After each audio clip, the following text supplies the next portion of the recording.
Hey there, you guys. How are y'all doing? I hope y'all are doing super great.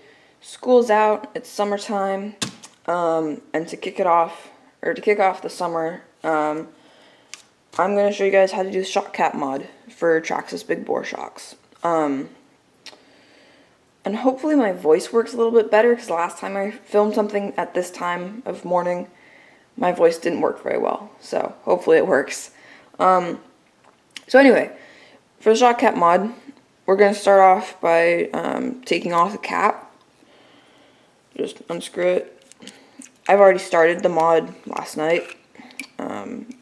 Take off the cap.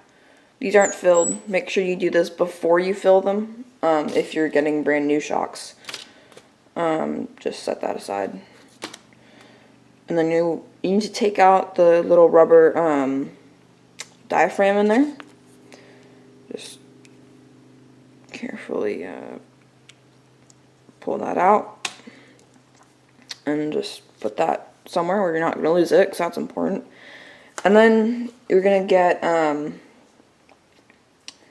drill bit for a 3mm tap. I don't know what size that is offhand, but you can just buy tap and die kits, or my bad, just like a tap kit for a 3mm, and you'll get a drill bit and a tap or two. So you can just get one of those, drill it out there in the center. You can see I drilled a hole there.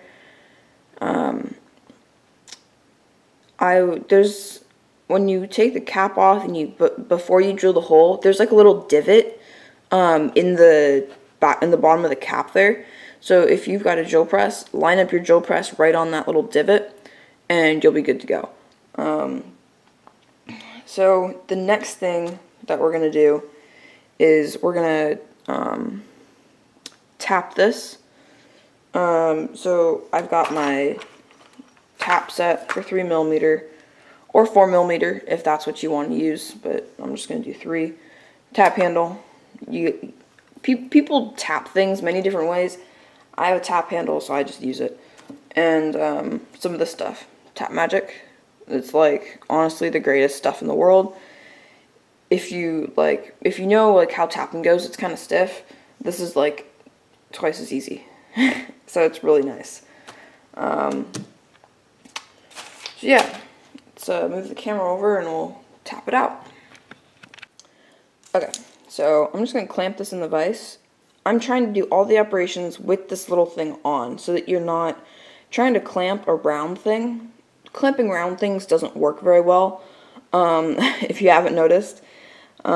So the reason I'm doing that is so that I don't get an ugly finish on here, because I want these still to look nice when I'm done.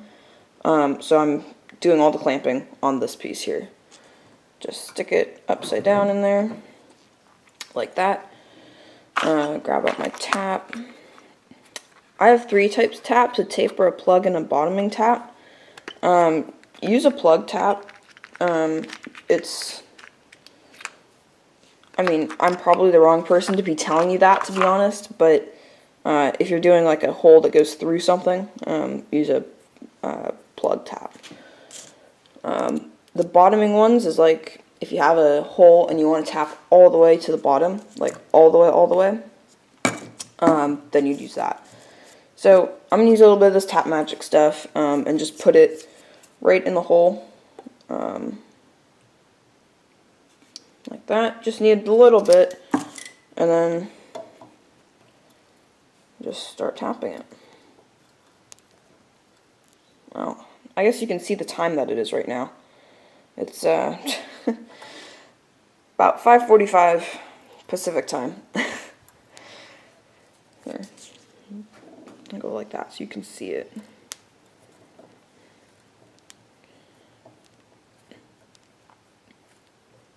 And you might be wondering, well, isn't the other side going to get in the way?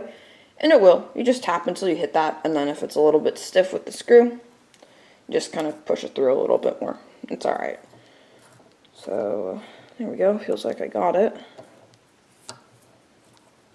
You always want to go in about a half turn or 3/4 of a turn, and then back it out a little bit. Go in another 3/4 to a turn, back it out. Just kind of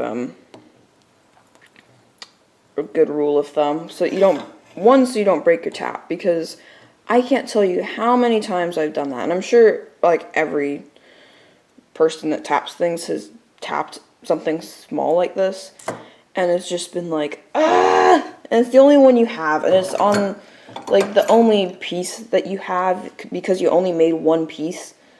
So annoying. So keep a couple extra on hand. Or if you're getting a set, get 2 extra, you know, if your drill bit breaks, or, you know, whatever. So got that tapped out. It's a little bit dirty. There's some gunk in there.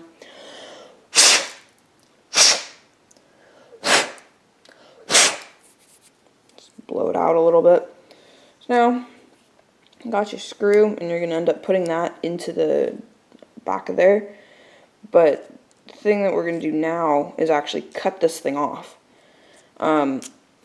And like I said earlier, I want to make sure that this is a nice clean piece, so that there's no scratches on the edge. Like, okay, there's going to be a silver line on the cap, but I don't care.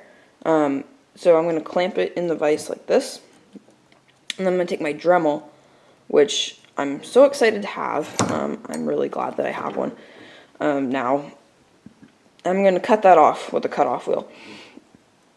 Make sure to stay real close into the cap, and hopefully that should go alright. Alright, so I'm ready to go. I got a piece of wood here just to stable my hand as I'm cutting. Also, safety first, wear some safety glasses, because you don't need hot bits of aluminum spraying into your eyes. It's not pleasant. So, just turn up a little faster. Yeah, we'll see how this goes. Hopefully it doesn't completely freak out and, like, I don't know, mess up, but we'll see.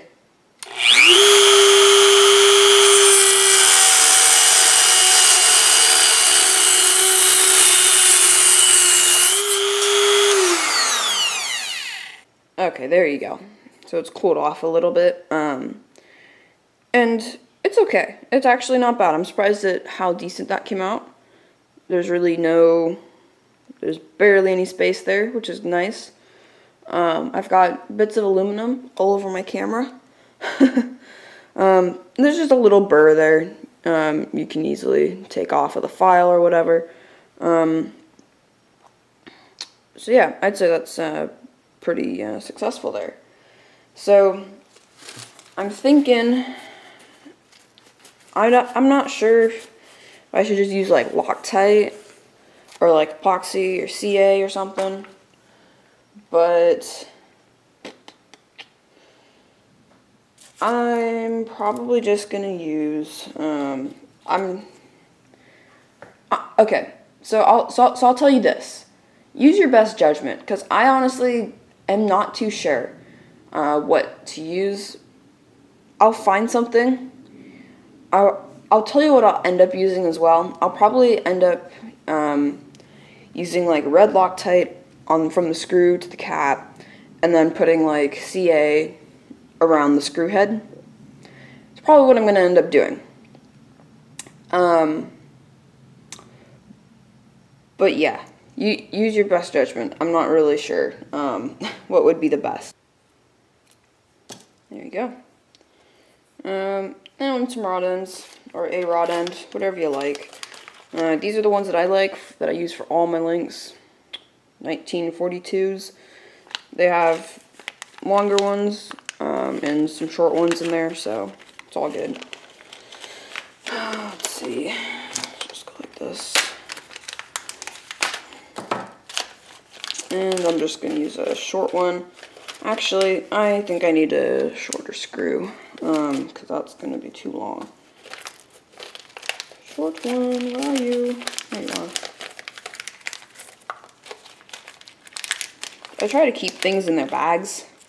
It's not always the easiest, but it's alright. Take your little ball there, pop it in, some pliers. There you go. Here's your rod end. I'll just take that and screw it onto there. So yeah, it is, as you can see, it's a little too long. No big deal though. Just grab a shorter screw and put that on there. But I'll just put this one on here just to give you guys the idea. And then I guess theoretically, if you wanted to make your shocks even longer, you could just actually purposefully use a longer screw. It'd probably work. I mean, I don't see why not. So I don't know. Might be a good idea. It might not be. Judging on my past ideas. Alright, that's probably good. I'll get a shorter screw later when I do the rest of them. But there is the cat mod. I know that looks super dumb, just because I'm too lazy to stop the camera and go get a shorter screw. I brought nuts out here. Why did I bring lock nuts out here? I didn't even need them. I guess you could put a lock nut between the cap and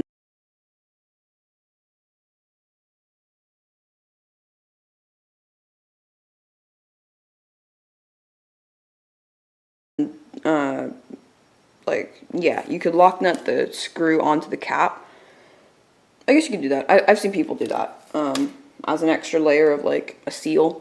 Don't put any O-rings on either, because they will just kind of like slip off and it won't work very well. So don't try and put any O-rings on.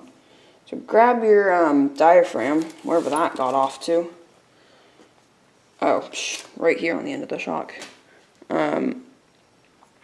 And then just put that on, and then once, of course, you Loctite and CA it, or whatever you want to do, epoxy, whatever, you'll have a nice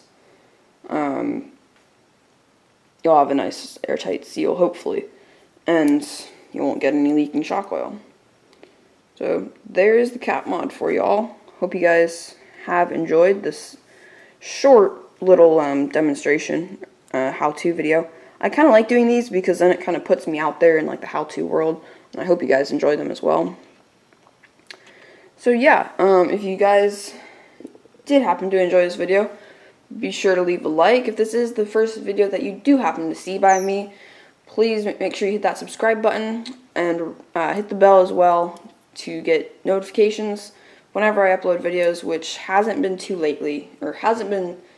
often lately, which I'm sorry, but school's out, so I'll be back to it. I just really needed to finish up school and just get that over with, you know. So that's all I gotta say. Thanks for watching. I'll see you next time. Later. Oh, wait. I'm also trying to get 200 subs. I'm not sure if I'm there yet. Haven't checked my channel in a couple days.